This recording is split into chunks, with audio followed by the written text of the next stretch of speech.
All right, authentic answers. Euros 2024. England won. Switzerland won. England are through to the semi-finals after a very disappointing performance, winning on penalties 5-3. Let's get into it, man. Gareth Southgate still leaving us with a lot of question marks about this England team. Um, the formation, the players. Granted, he did have to make a change because of suspensions, but other than that, he's still not getting it right. He's still making decisions based off maybe club form or media telling him that he needs to do this and do that. But this moment in time, I'm hoping for the semi-finals. He just changes it up now. Um, Switzerland will probably feel very hard done by him, especially going 1-0 up. Not controlling the game, but they was in the game. Their striker, I forgot his name, can't pronounce it because of E. Was it E? I think so. But he's giving the defense a lot of problems, using his strength, making his presence felt. What we didn't really see with Kane, um, he done very well. And then obviously Bukayo Saka to the rescue, individual brilliance, nice little goal, um, got England back into it. And the thing with England at this moment in time, I feel like there's no togetherness. There's a lack of creativity sometimes. Still, the balance is not there. I'm going to start off, first of all, unpopular opinion, but Phil Foden needs to be dropped. Um, we have had 5 games in the Euros now, 1 game as a friendly, and we haven't seen the best of him yet. And we can't continue to keep on trying to force him into this team just because of what he done for Man City.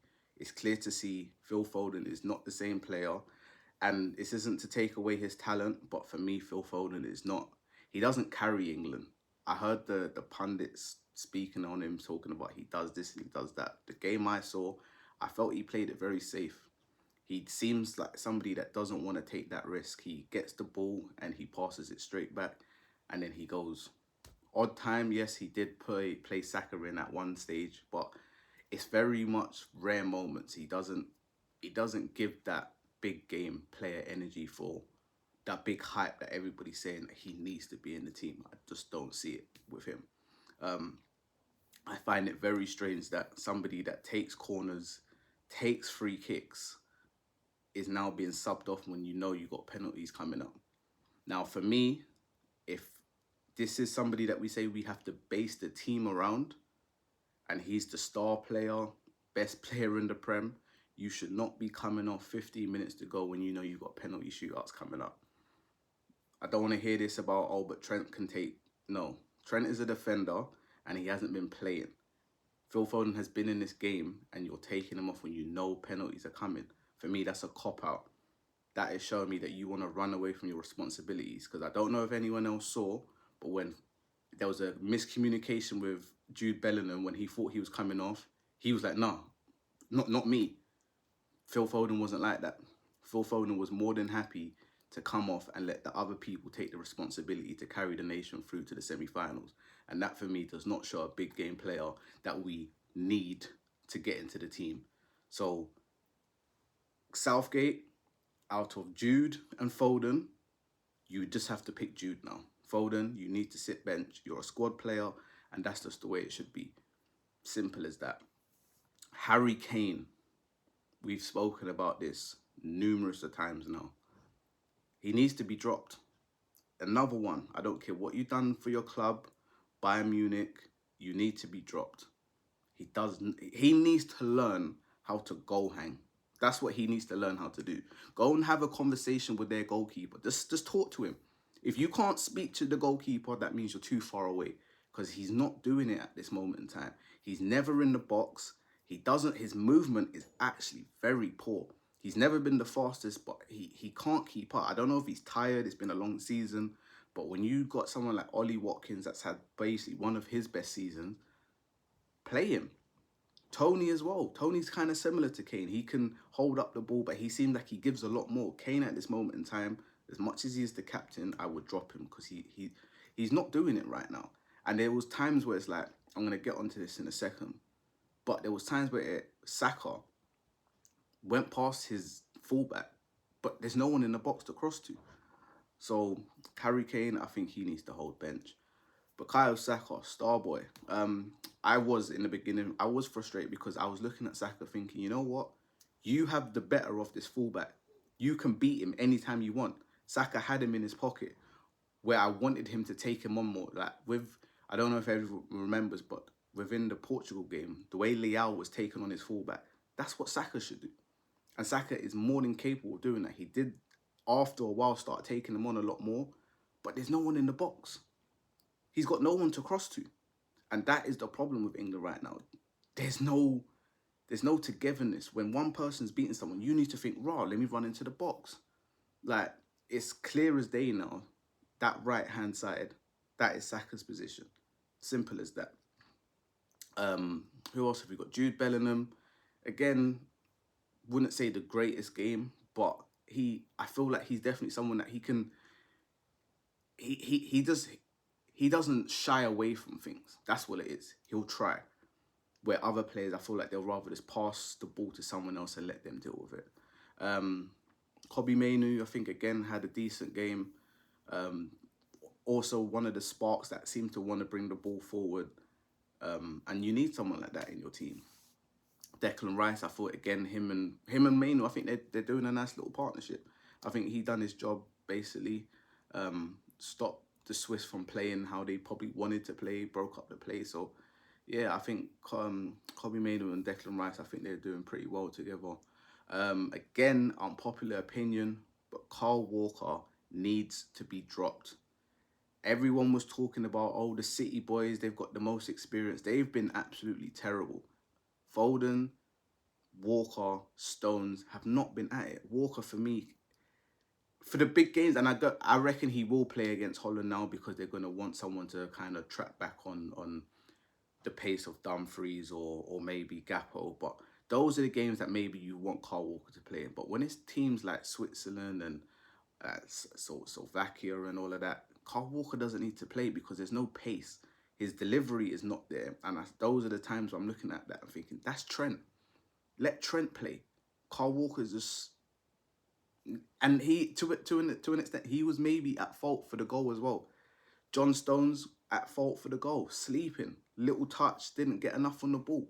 For somebody that's meant to be that leader, that standout player, he's not doing it right now. And I don't think you can drop John Stones because there's no one else to really bring him in for. But I don't think he's had a good tournament.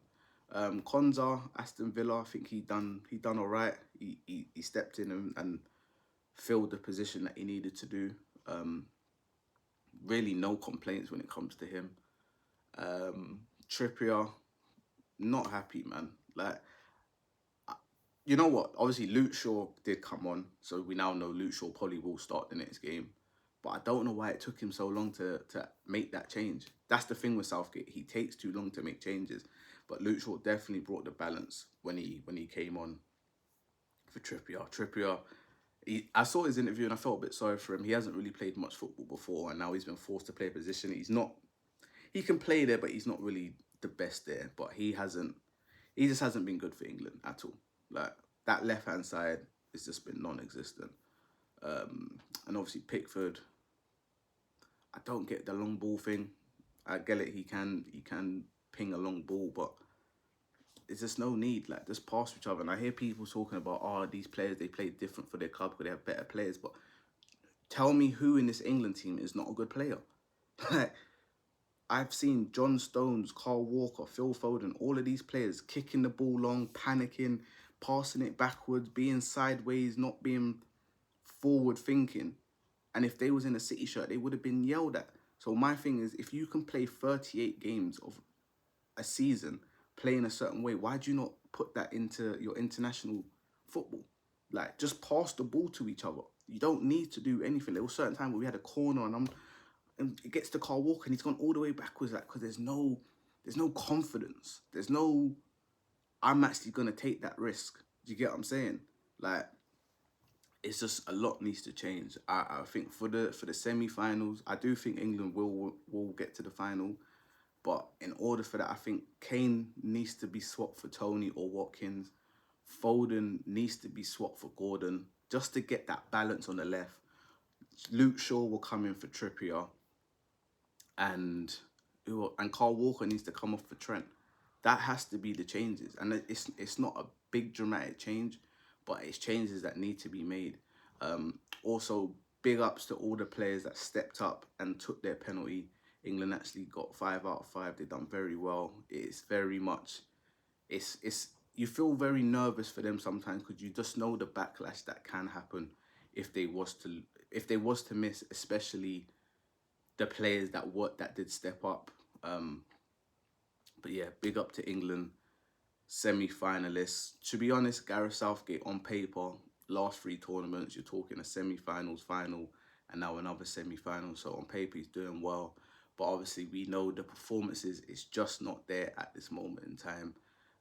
England and France, if that just due to be the final, it would be very, very boring. That I can see that being 120 minutes of just sideways football, missed passes, dodgy kicks. It would just be terrible. But obviously, we would like to see England in the final. Hopefully, they do it. Hopefully, Gareth Southgate is a lot more braver and he says enough is enough and actually goes with players that are playing well. What were your thoughts on the game? Did England deserve to go through? Who would you start? Who would you drop? Authentic answers. Peace.